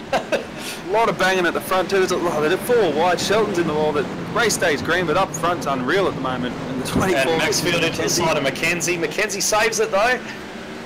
It looks like they've all saved it. There they have. We remain green. I don't know how we remain green, but I think Danson's... How on earth did that happen? That was amazing. Almost a straightaway lead now, a half a straightaway. Yeah, I couldn't believe the amount of banging that was going on back there. They managed to stay green. Mackenzie was almost 90 degrees to the track. He's managed to save it. Maxfield got stuck in there. He looked like he was going to turn someone around. They both saved it. Braden Bullis is saying thanks very much. He's getting up there. He's moved up now as well. He actually lost a couple of positions at the start there. Now Dave Douglas got into the side of Maxfield. Maxfield's in the fence, but it looks like he's going to save that, and they both continue on as well. Yeah, Mackenzie's just dropping a ton of positions here. It's not his fault. He's just getting caught up in the mess. Well, not only that, he's on old tyres. Let's not forget that. He's on those old tyres and has become a little bit of a roadblock. But once he gets up to speed, he'll be okay. Old tyres aren't the end of the world around here. They suffer compared to brand new ones, but I don't think there's anybody out there on brand new tyres. It's been a long time since we've seen just about anyone but Bullis come into the pits, I think. So it's not going to be that big a speed differential for them. I'm just having a look at Bullis now. He's 6th position. Looks like he's going to get the move done on Reece Saunders through turns 1 and 2. He does. Yeah, he's got that move done cleanly, so it proves it can be done. You just have to know how to do it. So he's got that done down the inside of Saunders. Douglas is trying to fight his way through as well. And Dave Douglas has got the number 9 of Matthew Lawson. We haven't seen too much of Matthew. I think this might actually be his first or second race with ANZCAR. So good to see him out there tonight having a bit of a run. And he's managed to keep it reasonably clean. And he's running there in 9th position at the moment. Yeah, Dave's moved up 2 positions to 8th since that restart. He's slowly getting there, and it looks like this sort of field's sort of stretching out a little bit, so we might get that green flag run soon. Yeah, well, we did say at the start that we needed a bit of a culling there, didn't we? And if it runs all the way to the end, Stephen Williams is going to be spewing because he's only that one lap down. He only needs another caution to get back on the lead lap. But Matt Danson leading by 2.6 seconds now, just stroking away out the front. And Matt Clowett as well, looks as though he's got a fair gap back to third position. There is a truck on the inside of the grass. I think it may have actually just escaped back to the pits. I'm not quite sure what happened there, but it looks as though Aaron Dillon now under attack from Michael Skurlock. Skurlock looking to get his nose down there. Dillon driving quite sensibly, staying nice in mid-track there, giving Skurlock plenty of room, and that's probably the racing room that we actually need as we go into caution once more. That is the 20 car again, and Ben Doherty. So Ben Doherty 20 to turn 3. The 20's actually cut down on him there. Wasn't Ben's fault. Doesn't look like that to me. But yeah, the 20 cars are going around again in turns 3. Yeah, 20's had a bit of a rough run tonight, hasn't he? It seems to have been in the mix of a few bits and pieces that he probably would rather not be. But either way, we're under caution again tonight. The number 20 will resume its position there in 16th position, I believe. And Stephen Williams is going to be brought back onto the lead lap, and everyone's going to bunch up behind our leader, Matt Danson, again. Oh, Clowett missed it. He didn't get onto pit lane. I think Danson left that very late, and Clowett's had to actually stay out. I don't know if he's going to want to do that, but looks like there's a few trucks that have actually stayed out behind him too. But I was thinking strategy-wise, we're over 100 laps now, so there's under 50 laps to go. I thought this would really be a decent time to stop, given the way the race has gone. Yeah, I think Matt Danson agrees with you, definitely, and I think Clute would have loved to get down the pit lane as well, but didn't quite manage it. It seemed to happen all a bit quick, but there's quite a few guys stay out as well, so I mean, that strategy of of those guys diving in the pits, yes, it probably would be a nice time in this race to go for the pits, but if nobody else goes with you, then you're left way back in that pack again. So that could be, while it's a good decision, it could also turn out to be a bad decision if nobody goes with you. Yeah, and a lot, like you said, a lot of trucks didn't, so it could end up being a bad decision. I think Clowett was pretty happy with that, seeing everyone else behind him, so stay out too. But here comes Stephen Williams, and he might be back on the lead lap now. Oh, I believe he is. I think that's the last lap he needed to get back to regain the lead lap. And with a few guys coming off pit road as well, it's going to get a bit complicated here. Excuse me, while they all sort themselves out. But I think that he's may gain a couple of positions in that by not coming into the pits. But either way, Clute assumes the lead. And am I right in saying that he's about our 4th or 5th different leader tonight? Yeah, easy. Yeah, we've had Bullis, Danson, McKenzie, and James Robbie for a little while, and then obviously Matt Clewett now. So I think it's our 5th different leader tonight, mainly on pit strategy, let's be honest. But Clewett is up there leading Skurlock and Ryan Shelton there, solid as ever in 3rd position, and Braden Bullis, that man, he's back up to 4th. So I'd be surprised if we see Bullis come to the pit lane again. I think he'll try and last to the end on those tyres, just on the way this race is going. I think he'd be well advised to do that, but he knows much better than me how that truck's handling. Then look back to there, we've got Dave Douglas there, back up to 5th position, and Matthew Lawson sitting in there behind him as he was prior, and Darren McKenzie is in 7th position now, our former leader. And I think punching back up, so it looks like the trucks are sort of getting side by side again. I think we could be going green this lap. Yeah, it looks as though we will be. Everybody bunching up 2 by 2, so hopefully Clute keeps them at a nice steady pace. No need to concertina everyone up. We see enough of that anyway, so hopefully he gets away quite smartly, and I guarantee you Ryan Shelton will be looking to drop that hammer, which he does now. He actually goes mid-turn 3 and 4, catches Skurlock a bit on the hop, and that's going to give Shelton the opportunity to get down the inside of Skurlock. Would expect to see Skurlock quite sensibly stay high, which he does. He's done a good job there actually to just see Shelton coming, and now he's got another American working on the back of him. He's got Braden Bullis there looking to make a move down that inside as well, so he's got no option but to try and stay high and try and carry that momentum through, but I think he's going to be fighting a losing battle there on the outside, not the preferred groove around here. He's given it a good crack, but yeah, he's just getting overlapped at the moment. Dave Douglas wants to stick his nose in there too. He's a little bit further behind. Actually, I think Skurlock might have cleared Bullis there for a split second. He couldn't get the job done though. Yeah, it looks as though Bullis is going to be able to move up in front of Skurlock, who put up a very good fight there on the outside. Shelton now has moved into 2nd position, so we've got the 2 Americans hunting down Clute now, and then Skurlock, Douglas, McKenzie. in that order, and you come the rest of them through there. Dylan making another big dive down the inside, and we've got another wreck at the back. That is the 22 of Nicholas Walsh, has gone around from the 36 in between turns 1 and 2. That brings out that caution. Yeah, so that's unfortunate. Looks as though you got a tag in the back, actually. Tag in the back from the 36 has actually turned him round. I can't really make too much of a judgment call on whether he turned down. It looked like he did turn down a little bit, but yeah, very hard to judge that one. Yeah, he sort of turned down on entry, but it looked like there was enough room to me, and then sort of 36 got a better run through the centre of the corner, and Nick Walsh was unfortunately there. But it doesn't look like too much damage to his truck, so he'll just probably put 4 tyres on and get back out there. Yeah, I guess very easy to judge these guys from our advantageous position up here in the commentary box, but must look very different from down there, certainly. So either way, we're back under caution again. Remains to be seen whether any of these guys, they seem to be sort of leaning towards the lower end of the track, so maybe Clark thinking about coming in, he doesn't in the end, and Shelton follows him. It looks as though most trucks won't elect to pit. It looks as though we've actually got potentially Tristan Koch coming around and getting that lucky dog as well, but he is 7 laps down at the moment, so that's not going to have a huge effect on the outcome of the race. But as for the front of the pack, Clark still leading, as we mentioned. Shelton, Bullis, Skurlock, Douglas, Mackenzie, Lawson, Aaron Dillon still sitting there in 8th, Matt Danson still there in 9th, and Aaron Wilton actually rounding out your top 10. Yeah, I think Claude's in a pretty decent position, but I still expect a green flag run at some stage. But yeah, Bullis back there in 3rd. He's definitely made his way through the field now, so he's going to be the next threat to Matty. But I think Bullis and Ryan Shelton, this will be a good battle here for 2nd. Yeah, certainly could be. I mean, Shelton's shown pretty well throughout the race. We've got. Basically, I think Clot's actually carrying a little bit of damage there, but not too much.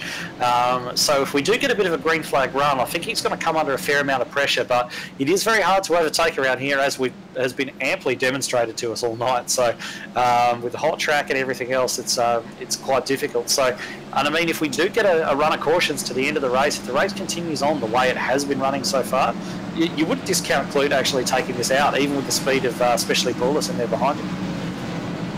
Yeah, well, I think they've only been averaging about, 2 or 3 laps. Yeah, it's been a bit of a wreck fest. It's been a bit of carnage, but you do get races like this occasionally. So we're just going to have to see this one out to the end, as these drivers are. So looks like they're lining up 2 by 2 again to actually go green, and Clute's going to lead them away. We'll see if he goes a little bit early like he did last time. We'll have a look here. Race car is just about to peel off now as they're heading to turn 3. I mean, he went about sort of mid-corner last time. He's still slowing down now. There he goes. He goes on the exit. Okay, and that's given Bullis a great run down the inside of Shelton as well. I don't think Shelton's going to be able to do too much about this. Bullis sticks the nose up the inside. Shelton doing his best to hang on there around the outside. Bit of a check-up as a result of those guys running side by side through that first couple of turns. Looks as though we've got a couple of guys getting into each other a little bit further back in the pack, but looks like they managed to gather it up and keep on going, which is great to see.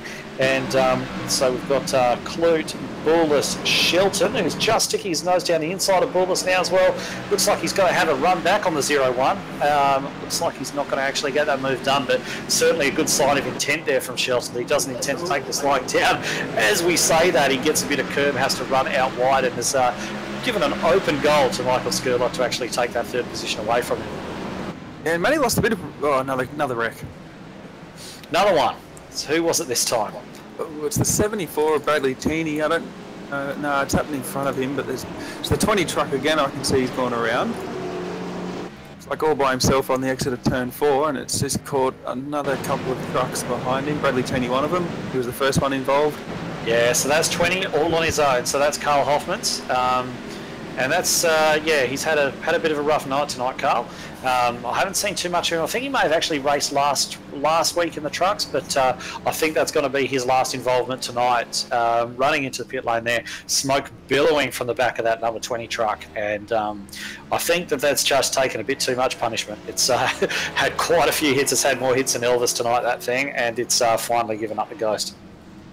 Yeah, definitely expect to see him take that truck behind the wall very shortly. That engine has expired. But I think, Matty Cloyd's best friends at the moment are probably Shelton and Bulloss. They're going to line up again and getting through that run. If Matty gets a good run off turn 2, then those two are just going to be battling away. And I think that's Matty Cloyd's best friend at the moment. Yeah, well, I think if Kloot goes again sort of in the position that he did last time, sort of almost halfway through 4, that's going to give Shelton the opportunity to really get a good run and maybe a jump on Bulloss, and you could actually see a reverse this restart of what happened on the last one, where Shelton's actually able to make a move and retake that position there from Bulloss. So remains to be seen how it plays out. We've seen, but that seems to be the way it's been playing out on most restarts, which is the leader goes, and then the one who's sitting directly behind the leader in 3rd position generally gets to have a little bit of a nibble at 2nd place. But it all depends on how well Bulloss gets away. Carl Hoffman's has actually parked it for the night, and I was just having a look there. Stephen Williams, who was 4 laps down, he's back on the lead lap, and he's in 15th spot at the moment. Yeah, so we've actually, he is the last truck on the lead lap as well, so we've got 15 trucks on the lead lap at the moment, and I think we've got 18 still running, I believe, maybe 17 still running. Which means we lost about half the field. Yeah, we have. So as they're rolling around under pace car again, we're working lap 121 at the moment, so the race is winding down. We're getting through to around about 30 laps to go, just under 30 laps to go. And I guess if you're in Kloot's position at the moment, what are you sort of thinking? I mean, you're up here at the moment, you've got 30 laps to go, you've got 2 very, very fast drivers in there behind you, but you know the way that the race has been. The race has been quite caution-filled, there's been a lot of wrecks and all the rest of it. So is it just a case of looking after your restarts and hoping the rest will take care of itself, or is there anything else that Kloot can do to try and hold on to this lead? I think he's sort of hoping for the rest of it to go sort of caution periods like we have as they sort of bunch back up on the restart. But I know he also favours himself as a driver too, so he's probably enjoying this, and if he can hold these guys off, it's going to be a massive win for him. Yeah, absolutely. It'll certainly mean more to him holding them off after a long green flag run, that's for sure. So he's actually gone quite early this time, and as we predicted, it's let Shelton have a really good nibble at Bulloss, but Bulloss has really got well around that outside run. He got that outside groove working brilliantly, and does now looks as though he might be able to get that working for the lead. Kloot's touched him and actually sent him into the wall. He says, there you go, Pro, take a piece of that. Sent him off up into the wall, and that's given Shelton the opportunity to get down the inside of Bulloss. Now Bulloss has got that to deal with, and Skurlock coming down the inside as well. So quite happy to see, looks as though we're under caution again, but quite impressed there to see Matty get his elbows out, not just roll over on that one. Yeah, Dave Douglas has got loose coming off turn 4, and it sort of stacked the field, but he accidentally hit Mackenzie, spun him into the inside wall, and that's got Matt Danson in there. It's got a few cars, a few trucks. Yeah, a few guys did get barreled up in that, didn't they? Matt Danson got involved in that as well. And as you mentioned, it looks as though Douglas just got out there in the marbles, and he's just got loose off the turn and taken poor old Mackenzie. Completely unfortunate in that. And Danson and the 27 involved there as well of Aaron Wilton. Yeah, that's taken quite a few. That's unfortunate. That's really unfortunate, especially for Mackenzie, who was had such a good run going. And I'm not sure how he's on pit road at the moment, so that's really unfortunate for him. Unfortunate for Danson, who really had nowhere to go. And I think the 9 truck got involved in that as well, and that was unfortunate for him, Lawson. So he's going to be down there on pit road as well, so that's a big shame. Something interesting that's actually happened, I'm not sure if we can catch it back on the broadcast, but under that portion, it looks like the 313 of Ben Doherty, he's got up into the number 18. He's sort of gone up there, whacked him. The 18's come right back down and then under caution and taken the 313 out. He's ended up on his roof. Well, that's a new one. Yeah, definitely looks like driver retaliation on both sides. They definitely weren't happy with each other. Looks like Ben's sort of gone up there and knocked the 18. The 18's come back down on him. So, yeah, just having a look there at the moment as well, it does look like, I mean, it's very difficult to say from the comm box whether or not such a thing was intentional or not, but I'm sure it looks like a bit of one and then a bit of the other, a bit of retaliation from both. And I think if there's a protest lodge there, the stewards may need to take a look at that one. Looks like a bit from both sides. I'm not really sure what's actually brought that on. I'm just having a look at it now. just on the restart, the number 18 of Aaron Kelly was on the inside. Looks like Ben's just come down on him a touch. Yeah, they got into each other, haven't they? Yeah, there's a fair bit of contact between the two of them. And then once the yellow flags come out, it looks as though they've actually decided to do a bit of extra under caution. But I wouldn't be surprised at all to see the stewards actually have a look at that one, because with one truck ending up on its roof, that's it's not great conduct. I can understand tempers getting frayed out there, but definitely Doherty deliberately into the side of the 18, and then the 18 absolutely returning serve and putting the 313 on the roof. So. And that's actually been enough to, actually that piece of retaliation by Kelly has been enough to finish his engine off too. So, yeah, I don't really know what to say too much about that until well, just leave it to the stewards, I suppose. Yeah, we'll just have to see if something gets lodged. All right, so anyway, we are, looks like we're back ready to go green racing again. The lights on the pace car are out. Braden Bullis is leading. Ryan Shelton is second. So I'm not actually sure what happened to Clute and all of that. He's ended up 11th. I think he must have pitted. He's definitely on track, but he must have gone to the lane. Or is he on track? No, he's not on track. No, he's in pit lane. I'm afraid we've missed that while we're looking at all those other incidents. We've seen what else happened to Clute. I think Sadler and Matt Danson getting there together, and that's going to bring the caution out again. Just trying to dissect that one, and really, I guess it isn't really our role as commentators to start apportioning blame to any of these guys, but it looks as though Sadler and Danson have just gotten into each other and rubbed up against that wall. Looks like Douglas has had a bit of a spin of his own. And we are under caution again. That's the long and the short of it. 20 laps to go. Yeah, Danson just got a really good run off turn 4. I'm not sure if he jumped the gun or not, but he was on the outside of Sadler. I don't think Sadler knew he was there. Had no room. By the time he knew he was there, it was too late. Yeah, it did just look like a bit of a mistake, didn't it? I mean, I have raced against Gavin for long enough now to know that he's not the type of person to put someone deliberately into a wall. But it does look as though perhaps he wasn't aware of Matt Danson's exact location. But yeah, Matty Clowett, 4 laps down. So yeah, I'm not sure exactly what's happened to him. He hasn't taken the truck behind the shed into the garage. I'm sorry, into the garage, but I'm not entirely sure what happened to him. Unfortunate. Well, I can't actually see Clowett when I select his truck. I can't actually see him. So I'm not sure that he is still in the survey. I believe he's actually disconnected. So I'm not sure why that's happened, but either way, it has happened. Bullis is in the lead. We've got an American 1-2 up there at the moment. Braden Bullis and Ryan Shelton. In case you're wondering, those guys actually hail from, I believe, Braden Bullis is from Indiana and Ryan Shelton is from Carolina. One of the Carolinas, I'm not sure if it's north or south. He'll probably hate me for not remembering that, but he assures me there's a difference between the two, but he's just listed as Carolina up here. Yeah, and Matty Clowett, he's just parked it on the backstretch and exited that big. Yeah, so it's it's difficult to figure out possibly what's happened there. Maybe he's just tired of driving around under caution, but unfortunately for him, because it really did look as though he had an opportunity to win it. So there may have been something else going on there that we're not privy to up here in the comm box. But anyway, so we do have we've just over actually 15 laps to go now. So Braden Bullis leads as we sort of come to expect from him.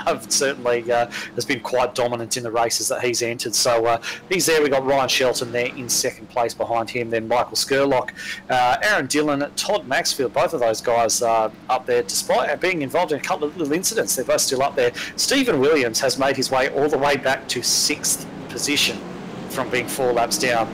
Then we got Matt Danson behind him in 7th, Gavin Sadler in 8th, Aaron Wilton in 9th, and Dave Douglas is your last truck on the lead lap in P10. Yeah, it's actually been a good run for Todd Maxfield too. He started 29th. He's up there in the top 5. But I'm just interested. I just want to know what Shelton's got for Bull. I see if he's got anything. He's going to must have pretty much nailed the restart. Yeah, it's good. You get the feeling that it's going to come down to the restart, simply because the restarts are generally all we're getting, and then we're getting a couple of laps, and then it's all over. So.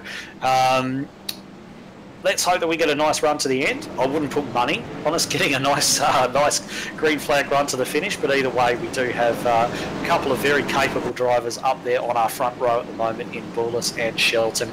A couple of very capable drivers right behind them as well in Skurlock and Dillon. So let's see what happens here. We'll see. It's been a while since Bullis has had the opportunity to lead a restart. We'll see how he does it. Yeah, I'll see if Skurlock can also get a good run behind Bullis, but he's sort of leaving a bit of a gap here at the moment. Surprised at that. Anyway, Bullis goes, and he's got a good gap over Shelton. Yeah, he certainly has. He absolutely bossed that restart, didn't he? Leaving Shelton absolutely no chance to do anything about it, but Shelton's managed to come down, claim that second place for the time being anyway. Michael Skurlock sitting in there nice and tight behind him. Ooh. And I think Shelton's actually gone into the fence and Skurlock's taken that position. So I'm not sure if Shelton's actually made an error there or whether he was forced up, but either way, he's dropped back down behind Skurlock and is now coming under attack from Aaron Dillon.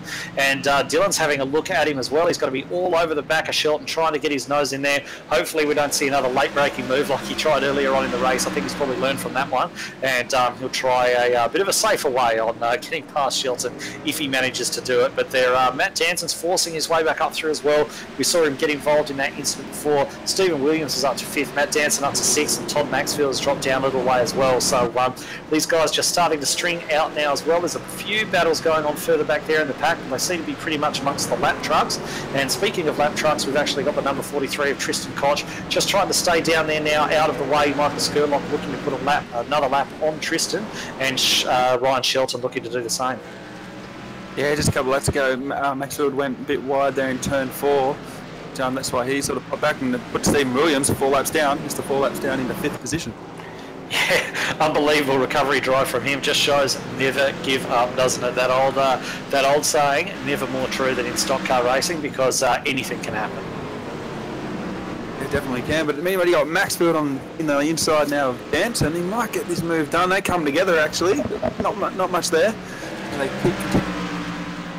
Yeah, so it looks as though Maxfield might actually get an opportunity to get this one done. Danson's still hanging on for all he's worth, but he hasn't been able to hold Maxfield behind. And Maxfield's done a great job there to actually get back out there in front of Danson.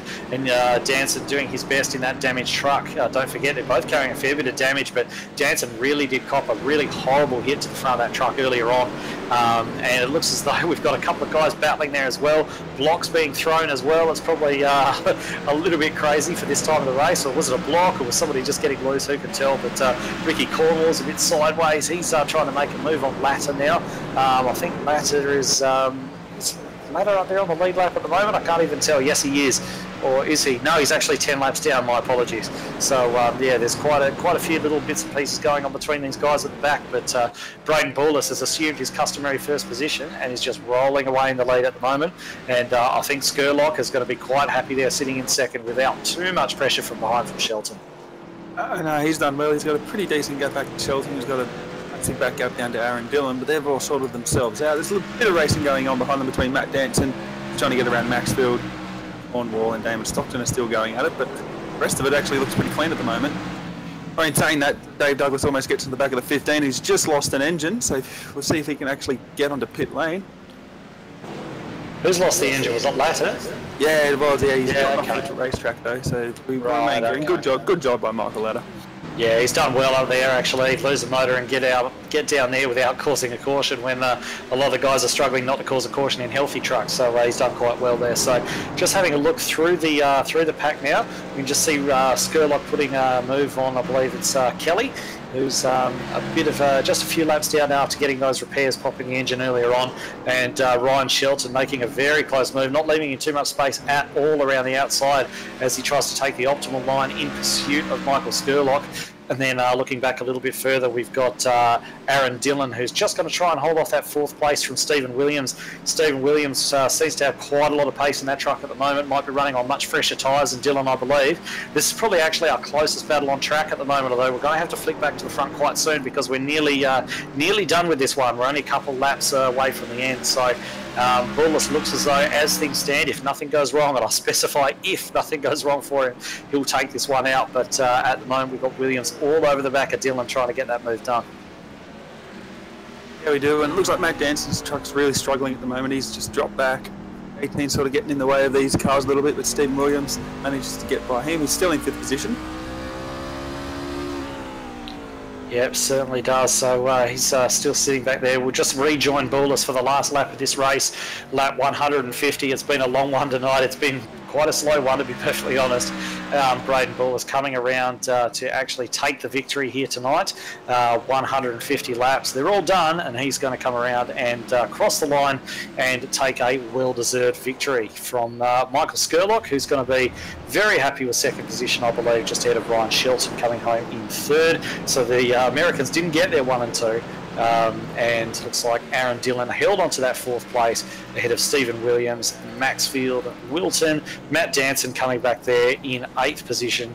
And it looks like he dropped to 9th actually at the end, and Gavin Sadler there crossing the line in 10th place. And this is actually going to jumble up the championship again, because Matt Danson finishing in 9th, he was five points ahead of Michael Skurlock, who finished 2nd. So it looks like, well, to me, Skurlock will be in the lead here by 2 points. Yeah, so it's been another topsy-turvy round, hasn't it? Yeah, it has. It was, yeah, like I thought it was going to be one of those sorts of races. A bit disappointed we didn't get more green flag. I think the last run there, 15 laps, is the longest run we actually had of the night. Yeah, so as we watch Braden Boulis doing those very well-deserved victory donuts there, it's, this race has come to an end, and he's actually popped a motor of his own as he runs around doing a very fast Polish victory lap. But what we might do just before we grab some guys up for interviews is we will run through the full results here tonight. We only had 10 trucks finish on the lead lap at the end of that one. So Braden Boulis, as mentioned, is your winner. Then we've got Michael Skurlock home in 2nd, Ryan Shelton coming home in 3rd. Aaron Dillon came home after a couple of scrapes, came home in a well-deserved 4th position. Stephen Williams, comeback king of the night, up to 5th after being 4 laps down at one stage. Then Todd Maxfield, Aaron Wilton, Dave Douglas, Matt Danson, and Gavin Sadler rounding out your top 10. And then we go back into the lapped runners. We've got Ben Doherty and Tristan Koch, 4 and 5 laps down respectively. And then we go back further to Nicholas Walsh, Michael Latter, who I believe was our last retirement right at the end with that broken engine. Aaron Kelly, Matty Clute, Darren McKenzie, Matthew Lawson, Carl Hoffman's got in a few scrapes tonight himself, didn't he?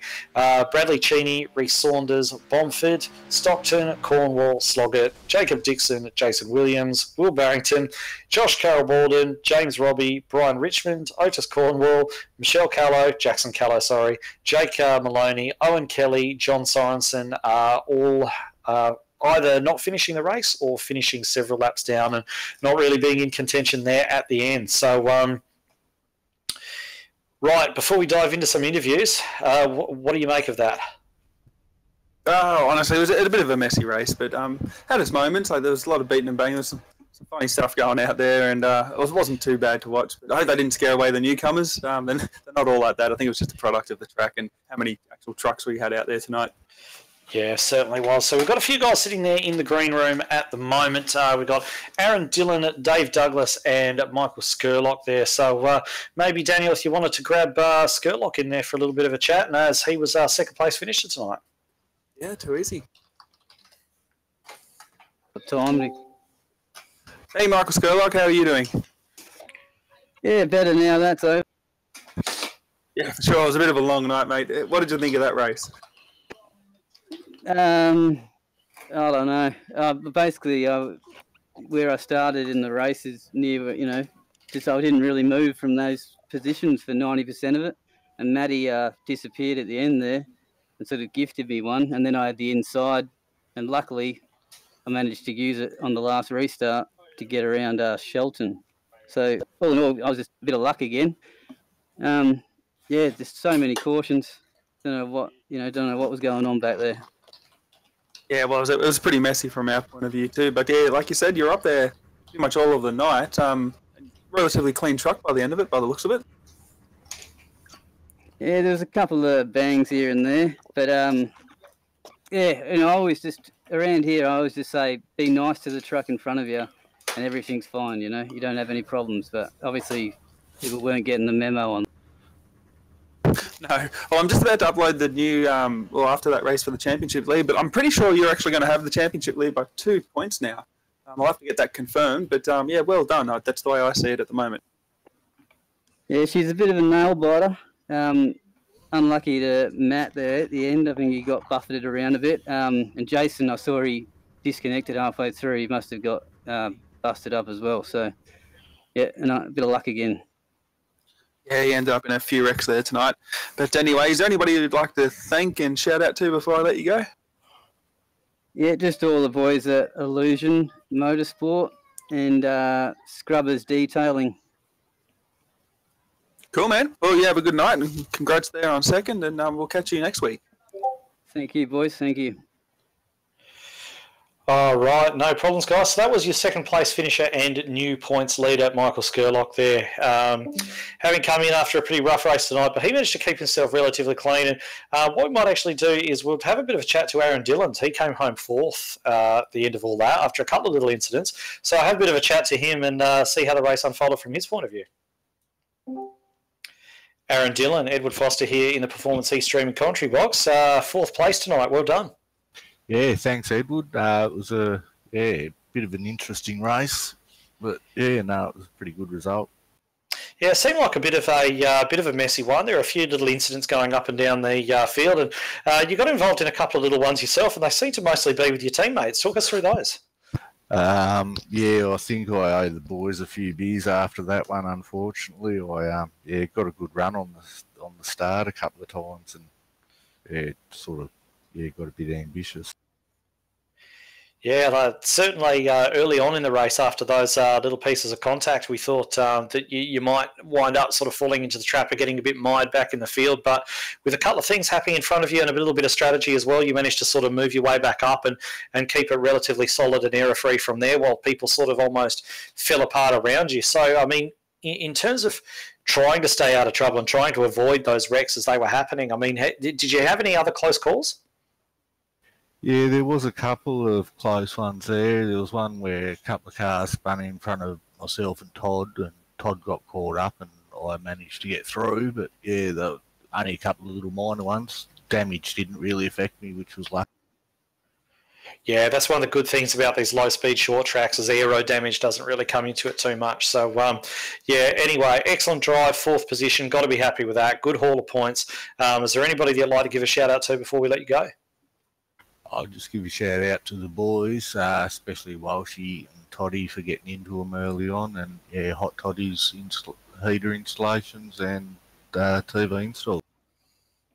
All right. Well, thank you very much. That is Aaron Dillon, fourth place tonight. Excellent result for him and that team. And speaking of that team, we've also got Todd Maxfield, who's there in the chat as well, and he was actually a sixth place finisher tonight. So I might grab him up for a little bit of a chat and see. Daniel, do you want to do the honours? Yeah.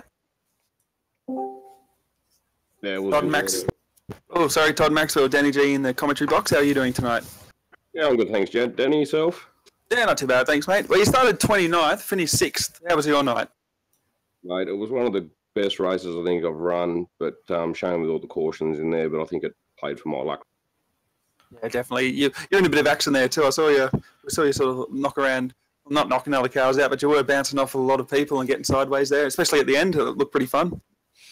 Yeah, I was getting a bit nervous there, and I think I was braking a little bit early than the other guys, and yeah, they just wasn't giving me any room sort of there and give me a bit of a punt around the track, but lucky enough I held it together. Yeah, no, it was good. Yeah, it wasn't too bad race to watch, but it was a shame about all the yellows. Like, how did you find it sort of coming from the back? Were people just impatient, or sort of what was going on there? I think that's mainly what it was, mate. You know, just not giving people enough room in the race, but yeah, that's racing, I suppose. Yeah, it is. It's unfortunate. But, congratulations on 6th there. Before I let you go, would you like to shout out to anybody? Yeah, mate, to all the lads, boys. Just good crew there, and yeah, really enjoyed it. And to you guys as well. Cheers. Yeah, not a problem. You have a good night. All right, cheers, mate. Okay, so that was Todd Maxfield. Everyone obviously very happy with that. Very solid result for him, actually, as well as a couple of his teammates as well. So, as we mentioned earlier on, obviously a bit of a messy one. Took a while to actually get through, and unfortunately that can be Martinsville. Doesn't necessarily need to be, but unfortunately that seems to be the way it worked out tonight. Quite a few wrecks. So in terms of the remainder of the series and the way it's sort of looking going forward, I think you're quite right, Daniel, in saying that we're going to see Michael Skurlock take the lead of this championship now. By 1 point. by 1 point over Matt Danson. So he's now got the lead of the championship. Now, let's not forget that he actually won this championship last season. And now we move on to almost the exact opposite of Martinsville. We're at Texas next time round. So looking forward to the Texas round. How do you see that one playing out? Yeah, I think pretty much like we've seen the other 1.5 milers like Las Vegas and stuff. So I'm expecting to see some green flag runs. But yeah, being Texas, it's pretty high banked at the moment. They haven't reconfigured the track, so it's always good fun. Good fun there at Texas. Yeah, high banks, high speeds as well. So it will be definitely one to look forward to, and hopefully we can get some nice close racing there, which really reflects the close fight that we've got on right now in the championship as well. So I think we could probably wrap things up there. A bit of a late finish for us. So everyone who joined us, thanks very much for watching. Thanks very much for sticking with us. And from us here at ANZCAR, Performance E-Streaming, Danny G, Matt Hunter, and myself, Edward Foster. Thanks very much for joining us. And from the 131 Web Radio Truck Series, we will see you next week.